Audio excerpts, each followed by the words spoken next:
سلام دوستان، چطورید بچه‌ها؟ خوبید؟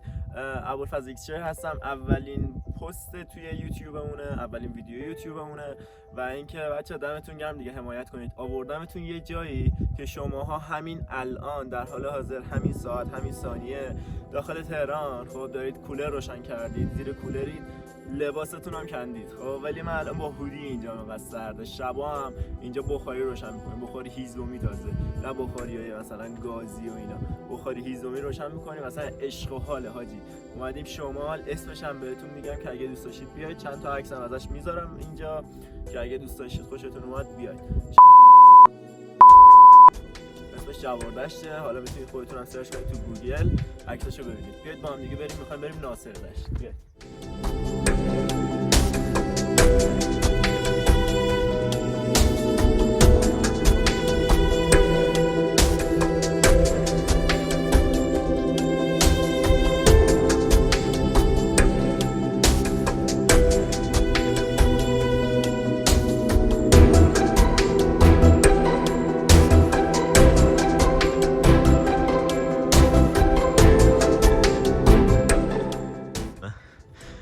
حاجی گاوه رو نگاه کن، گاوه رو. اصلا اینجا یه حیوانایی پیدا میشه، سگمون. آره حاجی، اونجا هم گوسفنده. بریم خونه هاش هم بهتون نشون بدم. منم یمه. دوستان فالو کنید دیگه، میگم فالو کنید. تو این اینستاگرام قبلا کار میکردم، میگم فالو کنید. لطفا سابسکرایب کنید خب، زنگوله رو هم فعال کنید، یکم حمایتمون کنید دیگه. اوه حاجی گاوه رو نزنه ما رو. یه چیز رو گلوش گیر کرده ها، اینجوری میکنه.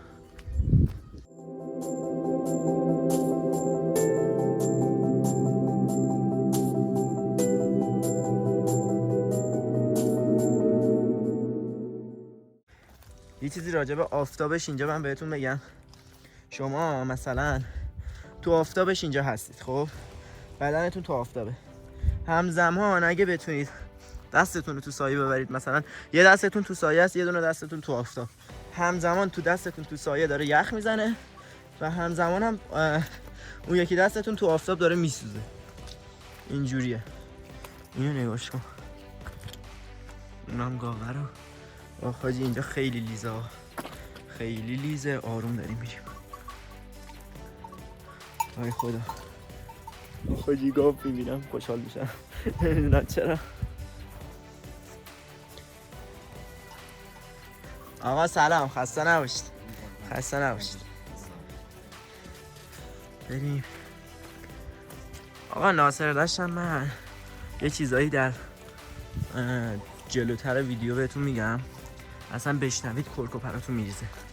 اینجا ما یه کوهی هست به نام ساموس خب، که بلندترین قله استان گیلانه. ما دقیقاً یه دونه تپه باش فاصله داریم، دقیقاً یه دونه تپه باش فاصله داریم که هوا یهو اینجوری مه میشه، یهو آفتاب میشه. بعد حاجی یهو ابر میاد زیر پا، یه صخره هستش پشت خونه است خب، یه ویلا ما داریم اینجا، خودمون اصالتا شمالی. بعد یه صخره هم هستش اینجا، صخره زیر پاد مه میاد، قشنگ شبیه این عکس ماهواره‌ای ها میشه، یعنی اصلا عشق میکنی ها. من خیلی عکس اونجا داشتم ولی خب چون گوشی قبلیم بود همش حذف شده، دیلیت شده. خونه هاش هم که داری دیگه، خونه هاشو میبینید دیگه، درسته؟ بریم ببینیم ناصردشت چی برای ما گذاشته. فقط از ناصردشت میخوام یه بیوگرافی بهتون بدم. حاجی آبش انقدر سرده که شما زیر 5 ثانیه میتونی دستتو بذاری توش. همینو میگم و بعد بقیه چیزاشو در آینده بهتون میگم. انقدر آبش سرده زیر 5 ثانیه میتونی دستتو بذاری تو آب، بعد 5 ثانیه خودت در میاری، انقدر یخ میزنه دستت، استخوناش جلز بلز میکنه دستات. وای اینجا رو حالا یه 2-3 تا پارت میذارم از اینجا، 2-3 تا پارت میذارم قشنگ بریم بازارچه‌شو ببینیم. اصلا این روستا، این البته روستا که نمیشه گذاشت اسمشو، این ییلاق چجوری به وجود اومده، از قدیم مثلا چجوری بوده. من فقط میدونم این خونه رو میبینید، این خونه واسه شاه اینجا بوده قبلا. این خونه واسه شاه میگن، پادشاه میگن، نمیدونم چی میگن، برای همون رهبر اینجا بوده. حالا من اصطلاحشو نمیدونم. اصلا یه چیز خیلی خفنیه. بعد یکم سکوت میکنم بریم ببینیم طبیعت با ما چی میگه. طبیعت جوابمون رو داد. اوه سگه رو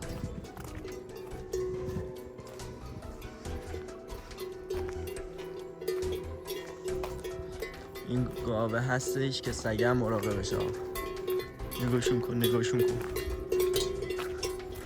حاجی از زیر این خونه یه چشمه رد شده، خیلی باحاله. نگاه کنید این خونه رو میبینید، از زیر این خونه یه چشمه رد شده، خیلی خفنه.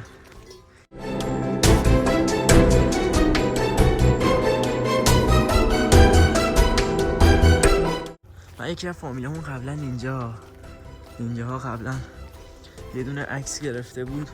اینجا یه دونه چیز نردبون بود، بعد از لای نردبون آفتاب میتابید. اصلا یه چیز خیلی خفنی بودش. اینجا تا دلتون بخواد چشمه داره. داداش میای یکم از من بگیری، یکم از این آب چشمه بخورم. آجی اصلا خیلی آبش بود. من هر سری میام از این آب چشمه میخورم. ببینید آجی باهودی هم باهودی اینجا از این بخورم. از همین اصلا یه چیزیه. بیا بریم سمت ناصردشت که اون که اصلا یه چیز دیگه.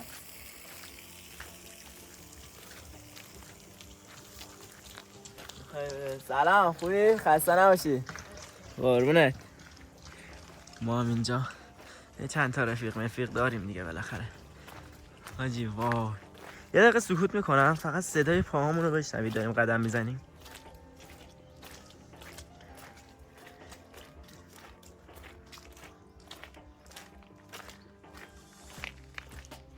اصلا خداست این کار، این بازی کردن با روحیه و احساسات یه آدم خیلی حال میده حاجی. اصلا نگاه کنید با احساسات آدم با روحیه آدم خیلی بازی میکنه. این صدا هم با این صدا خیلی حال میکنه.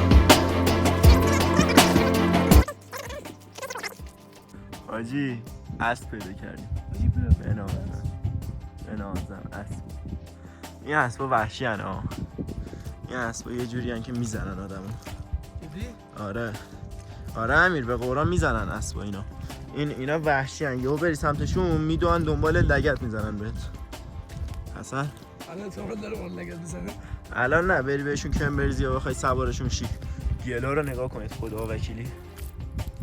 نگاه کنید کفشامو نگاه کنید. بهشون گل نیست. پاهم میچسبه.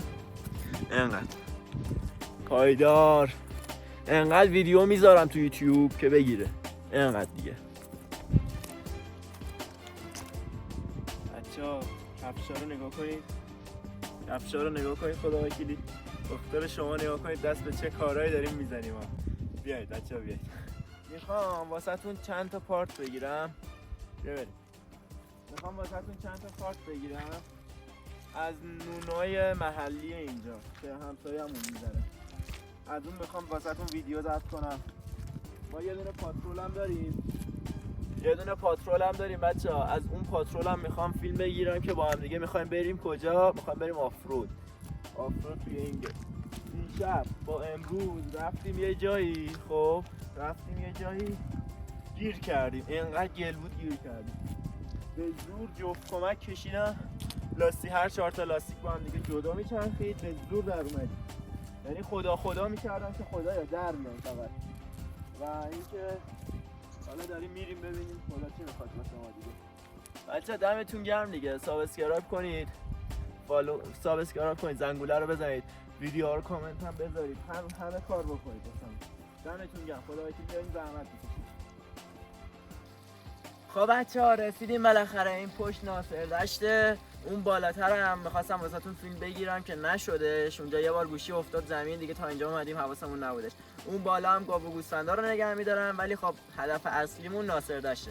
بیا با من امیر داداش، بیا با من که میخوام بریم سمت ناصربک. حاجی بذارید اول داستانشو بهتون بگم. داستانش اینه که آقا این آب از همون قله‌ای که بهتون گفتم از پشت اون کوه میادش آب. خب و این سنگ هم که میبینید بزرگی بغلشه، خب به ما قبلا بچه بودیم به ما گفتن که آقا داخل این سنگ، وسط این سنگ یه گنج خیلی بزرگیه. خب که این آبه اومده اینجا به عنوان نشانه اینجا وایساده. خب اصلا یه چیز خیلی عجیب غریبیه اینجا. هم تا دلتون بخواد گنج هستش ولی هیچکس نداره جیگرشو که بخواد بیاد برداره.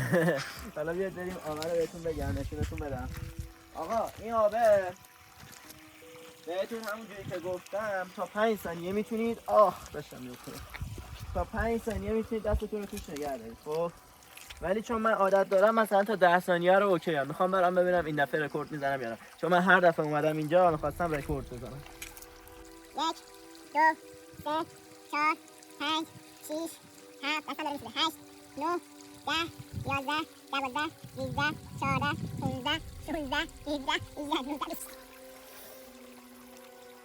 حاجی دستم از داخل داره میسوزه. رکورد قبلی 10 ثانیه بود. بچه‌ها اینم بهتون بگم، این جایی که دارید میبینید خب این جاییه که اصلا گاو و گوسفندا میان اینجا آب میخورن و این که اون لولهه واسه ما آدماست که ما باید اونجا آب بخوریم اینجا، چون گاو و گوسفندا آب میخورن کثیفه. نیفتم سرم. اینم که انبارشه. همین دیگه. دمتون گرم بچه‌ها، سابسکرایب کنید، دمتون گرم فالو کنید، لایک کنید، همه کار بکنید. سنگرم بهشون گفتم به بچه‌ها، سنگرم نشونشون بده، خیلی چیز باحالیه. و اینکه حالا ویدیو هم از شب واسهتون میذارم که میخوایم بخاری ایزومی روشن کنید. دمتون گرم، بای بای.